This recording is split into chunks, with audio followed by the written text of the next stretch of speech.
serius. Juga melihat lokasi Bogor yang diapit oleh 4 wilayah lain, juga bagaimana mengharmonisasikan kebijakan di antara 4 wilayah juga merupakan tantangan yang besar. Tapi kita bisa menanyakan semua ini ke Pak Jo, Pak ya. Saya telah baca tulisan Bapak di Kompas yang wabah apa pemerintah daerah dalam era wabah itu, dan Bapak juga menyebutkan bahwa modalitas kita memang undang-undang pemerintah daerah yang sudah kita miliki, yang harusnya memang tidak terjadi kontradiksi regulasi di pemerintah daerah, tapi ternyata memang itu yang terjadi. Silakan Pak Jo. Ya, baik Mas Widya, terima kasih ya. Bapak Ibu sekalian yang saya hormati, Assalamualaikum warahmatullahi wabarakatuh. Nah, saya senang sekali tadi bisa memperhatikan, menyimak dari Pak Gubernur Sumbar, Pak Irwan, dari Ibu Bupati Bogor, Bu Ade, ya dua-duanya mengemukakan bahwa memang daerah telah berusaha keras, cepat tanggap, dan berusaha untuk menangani COVID-19 ini semaksimal mungkin dengan segenap daya upaya, fund and forces yang dimiliki. Salut saya memang dengan langkah-langkah para kepala daerah kita. Nah, walaupun dengan berbagai keterbatasan, tadi saya mencatat Sumatera Barat misalnya mengemukakan bagaimana kerjasama dengan bupati, wali kota, kolaborasi yang sangat bagus, sehingga dengan demikian bisa mengendalikan penanganan COVID ini. Kemudian di Bogor tadi, di samping itu juga Sumatera Barat ada macam-macam inovasi ya yang sudah dikerjakan, yang selama ini mungkin tidak terpikirkan langkah-langkah itu. Lalu di Bogor juga yang menarik adalah kebijakan-kebijakan bupati yang berusaha untuk bekerja sama dengan berbagai macam pihak. Bahkan Bogor ini perbatasannya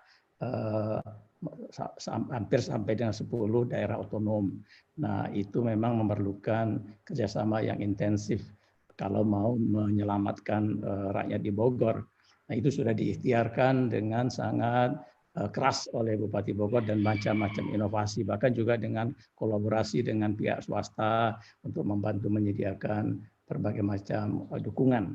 Dan juga kerjasama dengan masyarakat di desa, tadi saya dengar dengan konsep gotong royong untuk bikin semacam stok persediaan untuk beras, jangan sampai rakyat ada yang tidak makan.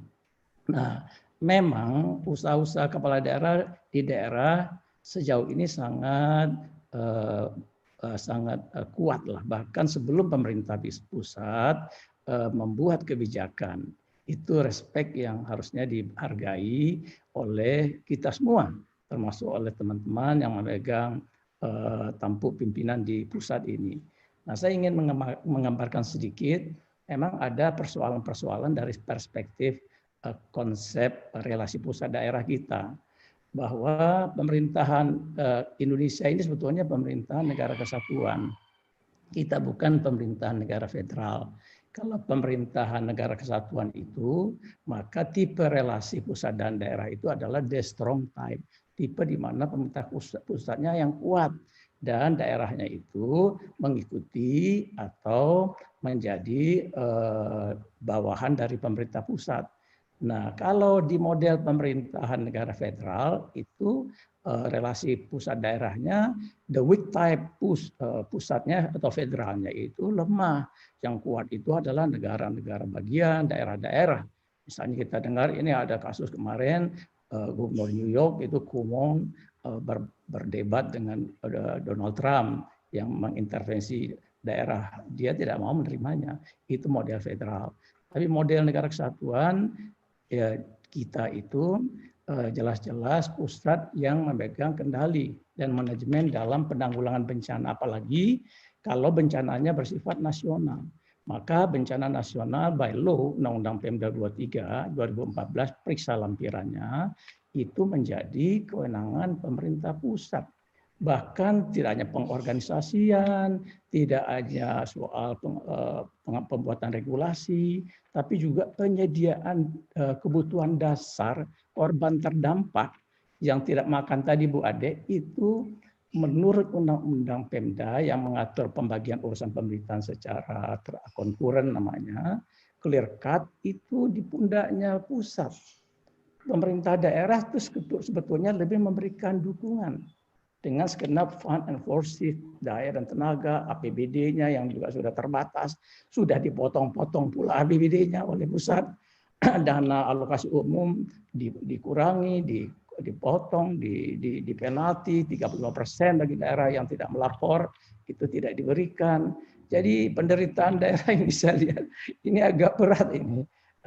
Sementara sebetulnya daerah ini harus diberi insentif, didorong, diberi semangat, di-encourage oleh pemerintah nasional. Dan yang punya tanggung jawab by law sebetulnya dalam urusan bencana nasional, saya ulangi lagi, itu adalah kewenangan pemerintah pusat. Kalau bencana provinsi, kewenangan gubernur. Kalau bencananya kabupaten kota, kewenangan bupati, wali kota. Nah, tapi memang Indonesia ini ajaib. Apa itu ajaib-ajaibnya? Adalah kita negara kesatuan, tapi rasa federal, Mas Widya. Nah, jadi negara kesatuan, rasa federal. Nah, jadi memang kita mirip-mirip ke federalisme. Kenapa? Ada dua hal itu yang ingin saya sampaikan kepada Bapak Ibu sekalian. Bahwa yang pertama itu karena ada format di konstitusi kita, regulasi Undang-Undang Dasar 45, pasal 18, ayat 5, itu membuat formula di era reformasi, ini amandemen yang dilakukan di era reformasi, membuat formula otonomi daerah ini seluas-luasnya. Jadi berbeda dengan praktek otonomi daerah sebelumnya, otonomi yang luas, nyata, bertanggung jawab. Nah, sekarang kita mengadopsi pola otonomi daerah seluas-luasnya. Apa artinya? Artinya daerah itu merasa punya berbagai macam kewenangan-kewenangan. Dan kalau sudah kewenangannya, kalau pusat mengintervensi, daerah tidak bisa menerimanya, katakanlah seperti itu. Itu satu faktor. Faktor yang kedua adalah adanya pilkada langsung, di mana bupati, wali kota, gubernur ini dipilih langsung oleh rakyat. Dia punya konstituen. Ya, kalau presiden punya konstituen, gubernur, bupati, wali kota punya konstituen, dan bupati, wali kota, gubernur tanggung jawab, tidak mau konstituen yang telah memilih dia korban, ya, tewas di dalam bencana COVID ini. Maka mereka juga mati-matian untuk berusaha menangani konflik. Itu ada semacam, bahkan kadang-kadang jadi kelihatannya protesnya itu sangat kuat atau sangat keras kepada pemerintah pusat, ya. Jadi itulah penjelasan bagaimana persoalan negara kesatuan di rasa federal di model kita yang punya dampak dalam menghandle, menangani COVID-19 ini. Next, ya. Nah, ini saya sudah beritahu tadi bahwa sebetulnya kewenangan penanganan COVID ini itu ada sepenuhnya di tangan pemerintah pusat. Itu bisa kita lihat dari segi pengaturan urusan pemerintahan terkait dengan ketentraman, ketertiban umum, terkait dengan soal urusan pemerintahan di bidang sosial. Maka pusat di bawah pimpinan presiden tentunya sebagai pemegang tampuk kendali pusat adalah chief of executive-nya. Dia yang menetapkan regulasi, pengorganisasian, perizinan PSBB, penyediaan kebutuhan dasar, alat-alat kesehatan untuk tenaga medis dan sebagainya, dan sekaligus melakukan korbinwas kepada daerah-daerah. Tapi juga korbinwas ini juga ke KL-KL, jangan ada menteri yang melangkah sendiri-sendiri, yang tidak berkoordinasi satu sama lain, sehingga membuat pusingnya kepala daerah. Nah, itu juga kita dengar juga banyak kepala daerah yang curhat soal berbagai macam inkonsistensi dalam kebijakan.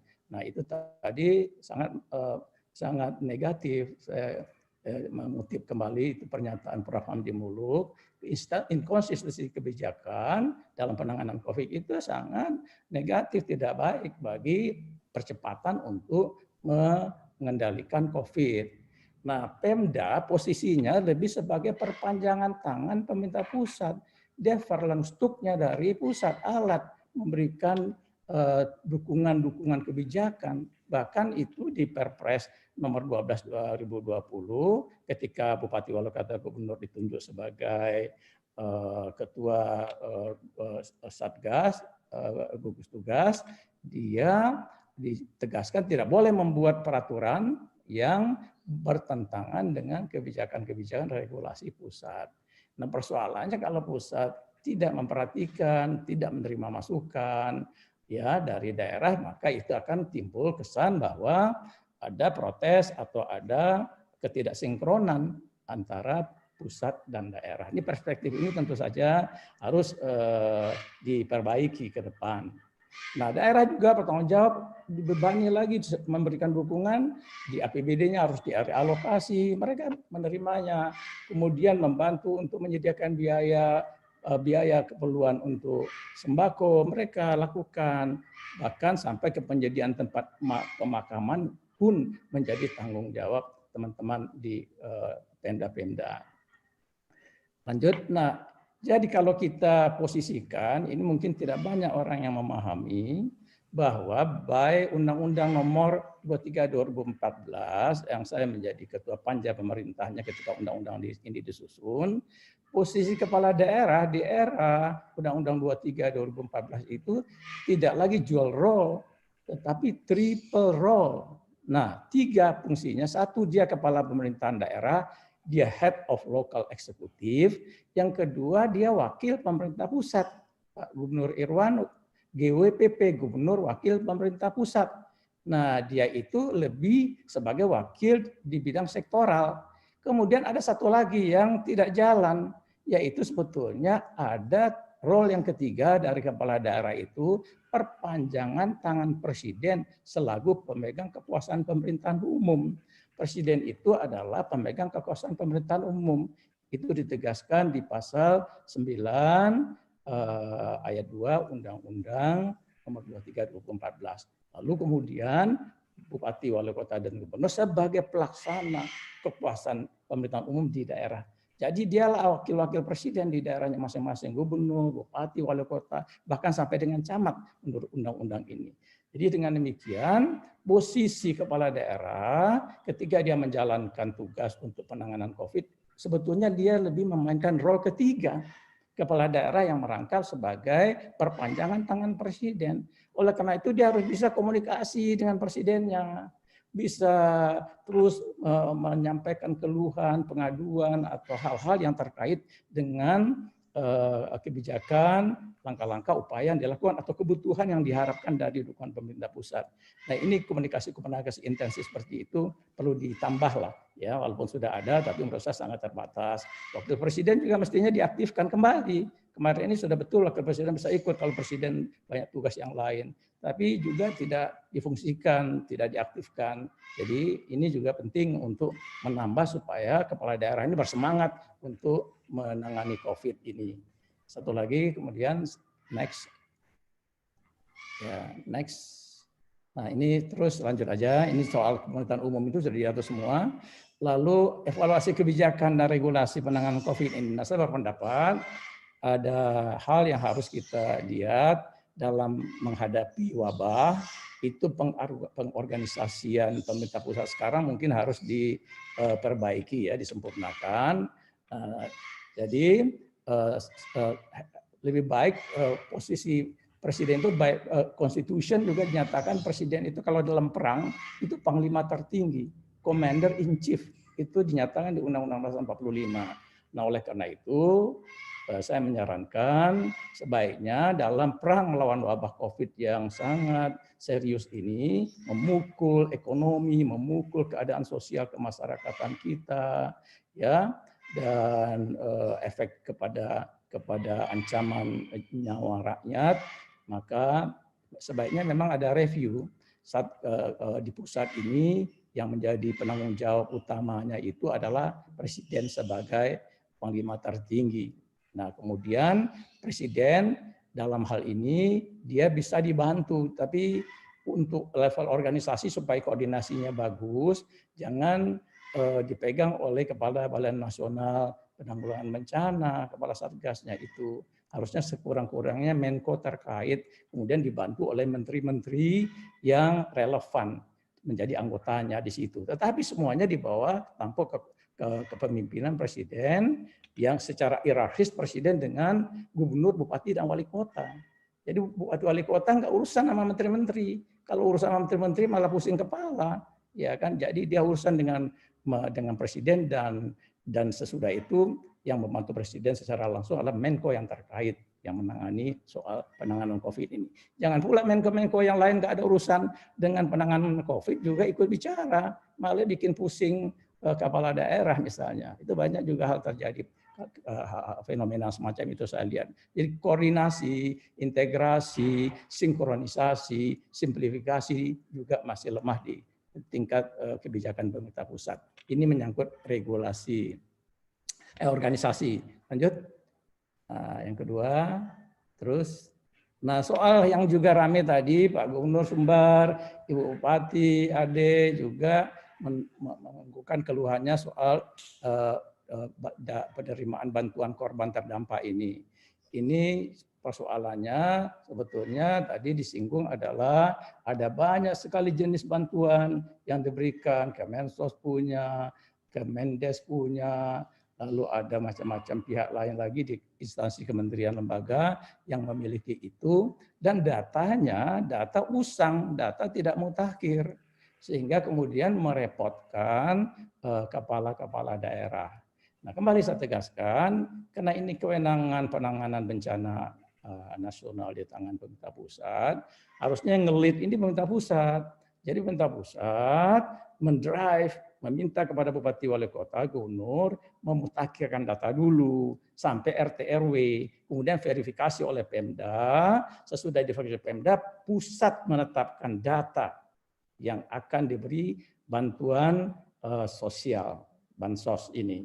Nah, bansos itu kemudian baru dibaginya berapa tanggung jawab pusat, berapa tanggung jawab provinsi, dan tanggung jawab kabupaten dan kota masing-masing sesuai dengan kemampuannya. Tetapi tanggung jawab terbesar tentu di tangan pusat. Kenapa? Karena pusat sudah mengambil keputusan menyatakan ini bencana nasional.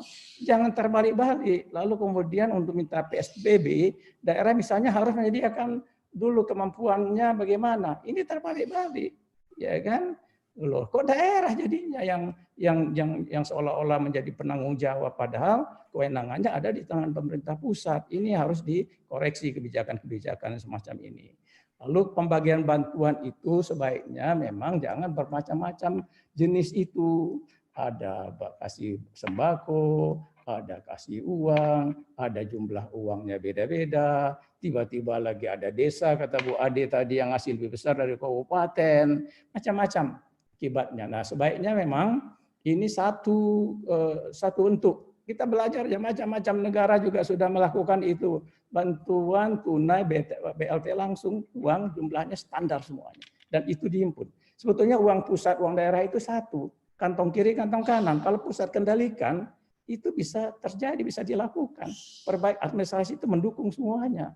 Jadi egoisme sektoral menteri-menteri saya kira ini harus dikontrol oleh presiden sebaiknya. Itu soal bantuan-bantuan, jadi lebih baik bantuan langsung tunai yang dengan menggunakan data dari bawah, dari masyarakat yang dimutakhirkan. Sehingga tidak menimbulkan confuse, kekacauan. Ini menunjukkan kita tidak well organized dalam memberikan bantuan kepada masyarakat kita. Yang terakhir adalah soal PSBB. Lanjut. Ya. Nah, pemberlakuan PSBB. Nah, ini juga ada hal yang penting kita catat. Sebetulnya kalau kita evaluasi, sebaiknya PSBB ini sebetulnya lebih baik diserahkan kepada daerah, dalam hal ini gubernur, ya, bukan di tangan pusat atau ke tangan Kementerian Kesehatan. Tadi karena posisi gubernur itu hierarkis adalah ketua Satgas, gugus Satgas Percepatan, yang di atasnya adalah presiden penanggung jawab. Lah, dia pusat itu tugasnya membuat NSPK, norma, standar, pedoman, kriteria. Begini kalau Anda mau bikin PSBB, ini loh norma-normanya, standar-standar pedomannya, ya. Dan putusan itu dilimpahkan oleh presiden sebagai pemegang kekuasaan pemerintahan umum kepada gubernur sebagai pelaksana tugas pemerintahan umum. Dan kemudian gubernur memutuskan bersama dengan daerah supaya efektif. Kalau enggak, repot. Itu sehingga belang-belang namanya. Ada daerah PSBB, ada yang tidak, ada daerah yang sudah jalan, daerah yang lain nunggu di belakangan. Jadi ini membuat tidak efektif penanganan COVID itu. ya, ada yang mulai, ada yang belum misalnya. Nah, kalau diserahkan kepada gubernur, maka saya yakin itu akan lebih baik dan lebih efektif. Tetapi tentu saja gubernur sebelum memutuskan harus berkonsultasi dengan satgas di pusat, ya. Sehingga keputusan itu sudah mendapat restu lah namanya oleh pemerintah pusat. Nah, kemudian yang kedua, PSBB ini pusat juga sebaiknya setelah memberikan kewenangan-kewenangan perizinan PSBB, jangan lalu kemudian melakukan berbagai macam policy yang ternyata itu inkonsistensi dengan niat dan maksud PSBB sehingga bisa menghambat, mengganggu kelancaran PSBB, ya. Ada macam-macam yang dicontohkan, ya ada tadi keluhan Bu Ade soal SE Menteri Perhubungan, tapi Bu Ade udah puas lah, ya sudah bisa menerima kalau saya tidak salah terakhir, karena akan ada kontrol yang ketat, ya akan disediakan bus, ya. Nah, lalu kemudian ada lagi soal dibukanya pesawat. Nah, boleh masuk. Saya dengar dulu Pak Gubernur Sumbar di ILC TV One dengan Pak Karni Ilyas sudah cemas. Nanti kalau ada pesawat terbang ke Padang, wah orang Padang ini pura-pura tugas nanti kemudian dia pulang kampung. Takutnya begitu, sehingga pusing lagi kepalanya gubernur untuk bisa mengontrol jangan sampai ada klaster baru. Nah, ini juga penting kita tegaskan kepada pemerintah pusat, sebaiknya beri ruang, lapang, kontrol, karena Indonesia ini daerah yang sangat besar dan luas. Nah, Bu Ade itu 5,9 juta kabupaten. Itu udah lama mestinya dimekarkan itu Kabupaten Bogor itu, Bu Ade. Udah ada usulan dulu waktu saya jadi Dirjen Oda.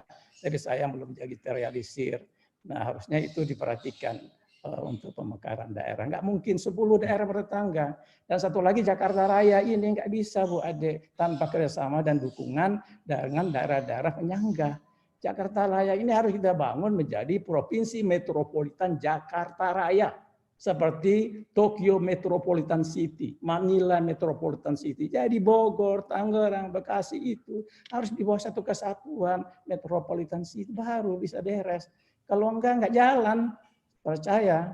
Nah, ini harusnya harus ada perbaikan ke depan, pemerintah daripada ngurusin ibu kota baru, ibu kota yang ada ini beresin lebih dahulu menurut saya.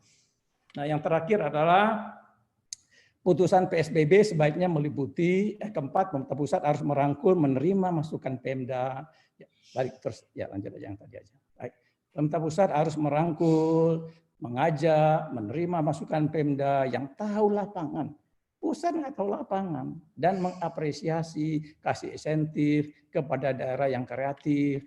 Daerah sudah berinovasi. Mengapa? Karena ini tanggung jawab di tangan, di pundak pemerintah pusat. Penanganan bencana nasional non-alam COVID. Bukan kewenangan pemerintah daerah. Jadi kalau pemerintah daerah sudah bantu, sudah kerja keras, karena itu konstituennya, lah pusat marah-marah lagi kepada daerah, mengintervensi kebijakan, relaksasi. Ini terbalik-balik ini pemerintah. Nah, makanya saya menyebutnya itu pemerintahan terbalik-balik. Nah, ini harus kita akhiri dan kita perbaiki ke muka. Saya kira itu poin-poin saya untuk masukan dan saran. Semoga ini bisa mencerahkan kita. Terima kasih, Mas Yudya. Terima kasih.